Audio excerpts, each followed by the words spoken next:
क्या केएल राहुल को टीम के अंदर सिलेक्ट ना होने का इतना दुख है? क्या T20 वर्ल्ड कप से बाहर होने का उन्हें इतना दुख है? वो इंडियन टीम के अंदर फसाद डलवा रहे हैं। उन्होंने एक ऐसी कंट्रोवर्सी खड़ी कर दी है जिसने फसाद बर्पा किया हुआ है। इंडियन टीम के अंदर ये कंट्रोवर्सी आने वाले टाइम के अंदर भी काफी नुकसान देगी, क्योंकि जब एक प्लेयर बयान देता है तो उसके बयान को होल्ड करके रख लिया जाता है, फिर समय रहते हुए लोग उसको निकालते रहते हैं, जब जब जरूरत पड़ती है उस बयान को सामने रखते रहते हैं। असल के अंदर सारे मामला क्या चल रहे हैं, केएल राहुल और जस्टिन लैंगर के दरमियान क्या बात हुई है, उस चीज की बात कर लेते हैं। जस्टिन लैंगर और केएल राहुल दोनों ग्राउंड के अंदर मौजूद थे। दोनों की आपस में मुलाकात हुई और इंडियन टीम की कोचिंग के बारे में बात हो रही थी, जिसके बाद केएल राहुल ने एक चीज गलत की कि बाहर आकर उस चीज को लीक आउट कर दिया। उन्होंने सारी बात को खुलकर बयान कर दिया कि जस्टिन लैंगर के साथ उनकी क्या बात हुई। ये मुद्दा उनको बाहर आकर क्लियर नहीं करना चाहिए था, लोगों को नहीं बताना चाहिए था, क्योंकि लोगों को और मीडिया को पहले ही बात चाहिए होती है। और ऊपर से आप बात भी इस तरह की कर रहे हो क्योंकि इंडियन टीम पर, मैनेजमेंट पर, हर चीज पर उंगली उठाने वाली हो, तो फिर मामला खराब हो ही जाते हैं। जस्टिन लैंगर से इनकी बात हुई तो केएल राहुल ने कहा कि जस्टिन लैंगर बता रहे थे कि जितना आईपीएल के अंदर कोचिंग करते हुए प्रेशर होता है, उससे 1000 गुना ज्यादा प्रेशर आपको इंडियन टीम के अंदर डील करना पड़ता है। यहां तक बात बिल्कुल ठीक थी, लेकिन फिर केएल राहुल ने कहा कि जस्टिन लैंगर के मुताबिक 1000 गुना ज्यादा प्रेशर और 1000 गुना ज्यादा पॉलिटिक्स टीम के अंदर होती है इंडियन टीम के अंदर। किसी और टीम की उन्होंने बात नहीं की कि इंटरनेशनल इवेंट्स के अंदर या इंटरनेशनल टीमों के अंदर ऐसा होता है और आईपीएल के साथ ये डिफरेंस है। उन्होंने कहा कि आईपीएल के अंदर और इंडियन टीम के अंदर ये फर्क है कि 1000 गुना ज्यादा प्रेशर, 1000 गुना ज्यादा पॉलिटिक्स आपको देखने को मिलेगी। अगर आप प्रेशर की बात करें तो प्रेशर की बात समझ के अंदर आती है कि 140 करोड़ आवाम आपके पीछे बैठी हुई है। वो तमाम लोग आपसे उम्मीद लगाकर बैठे हैं कि आप एक ट्रॉफी जीत कर लाएंगे, आप एक सीरीज जीतेंगे, आप एक इवेंट जीतेंगे। अगर आप नहीं जीते तो आपसे सवाल जवाब होने हैं। वो प्रेशर आपके ऊपर रहता है और वो बने रहना चाहिए। मेरे ख्याल से ये चीज आपको हेल्प आउट भी करती है कि आपने जाकर जवाब देना है, अब सीरियस होकर खेलते हो। लेकिन अगर आप बात करो पॉलिटिक्स की तो इंडियन टीम के अंदर एक लंबे अरसे तक यही बात हो रही थी कि कोई भी पॉलिटिक्स इंडियन टीम के अंदर नहीं होती। फिर कुछ कुछ मुद्दे उठने लगे।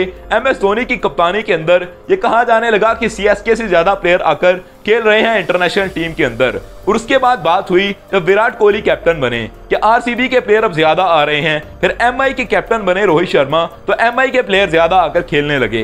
हालांकि वो प्लेयर काफी अच्छे प्लेयर थे। अब ईशान किशन को देख लें या फिर आप सूर्या कुमार यादव को देख लें, तमाम प्लेयर बेहतरीन प्लेयर थे और अच्छे स्टैंडर्डाइज प्लेयर थे, लेकिन फिर भी बातें होती रही हैं। फिर अभी आकर जिस तरह संजू सैमसन की सिलेक्शन को लेकर बात हो रही थी कि इनकी सिलेक्शन नहीं हो रही, इसके पीछे पॉलिटिक्स है। ये चीजें, छोटी छोटी चीजें चलती आई हैं और ये चीजें हमें नजर आती रही वक्तन फवक्तन, लेकिन इतना बड़ा कोई ब्लंडर नहीं बन रहा था, इतनी बड़ी कोई बात नहीं हो रही थी। अब जिस तरह की बात केएल राहुल ने बाहर आकर कर दी है, आने वाले टाइम के अंदर अगर छोटा सा भी मुद्दा उठा तो उसके ऊपर ये बात गढ़ दी जाएगी, उसके ऊपर ये बात रखी जाएगी, वजन बनाया जाएगा उसका कि ये देखो कि केएल राहुल ने बताया था कि जस्टिन लैंगर भी कह रहे थे कि इंडियन टीम के अंदर तो पॉलिटिक्स बहुत ज्यादा है और यही पॉलिटिक्स के चलते हुए सिलेक्शन म्यार पर नहीं हो पा रही। और आने वाले टाइम के अंदर इंडियन टीम के जो कोच बनने वाले हैं, मैं आपको क्लियर करके बता दूं कि रिकी पॉन्टिंग इंडियन टीम के कोच नहीं बनने वाले। रिकी पॉन्टिंग ने इस चीज से बिल्कुल माजरत कर ली है। उन्होंने कहा कि मेरे बच्चों का ख्वाब था, वो कहते थे कि हमें इंडिया के अंदर जाकर रहना है,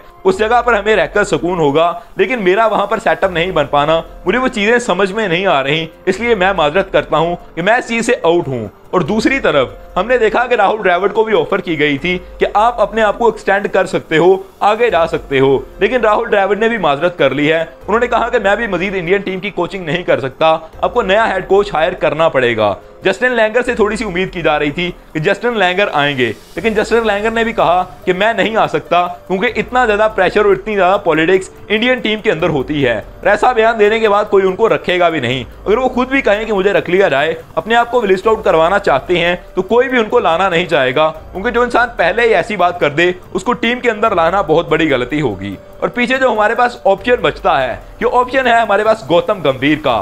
गौतम गंभीर एक ऐसा सख्त इंसान है कि आप उससे नरमी की उम्मीद मत रखिएगा। वो इंसान अगर आएगा तो वो सख्ती करेगा टीम के अंदर, और अगर सख्ती हुई तो फिर मामला खराब हो सकते हैं। फिर जो सीनियर प्लेयर हैं वो भी बात कर सकते हैं, क्योंकि केएल राहुल ने बात की है कि टीम के अंदर पॉलिटिक्स चल रही है, क्योंकि हमने देखा है कि विराट कोहली के साथ उनका कोई तालमेल बहुत अच्छा नहीं रहता, उनके साथ इतनी ज्यादा कोई बनती नहीं है। इस वजह से मामला आने वाले टाइम के अंदर खराब हो सकते हैं। आपको क्या लगता है कि केएल राहुल ने यह बात क्यों की है, इसके पीछे क्या रीजन है, और क्या वाकई इंडियन टीम के अंदर पॉलिटिक्स है या फिर ये बातें बिल्कुल फेक हैं? ये कमेंट करके आप राय जरूर दीजिएगा और अपनी राय का इजहार कीजिएगा। Subscribe the channel for more videos. Thank you, I love you to be with us.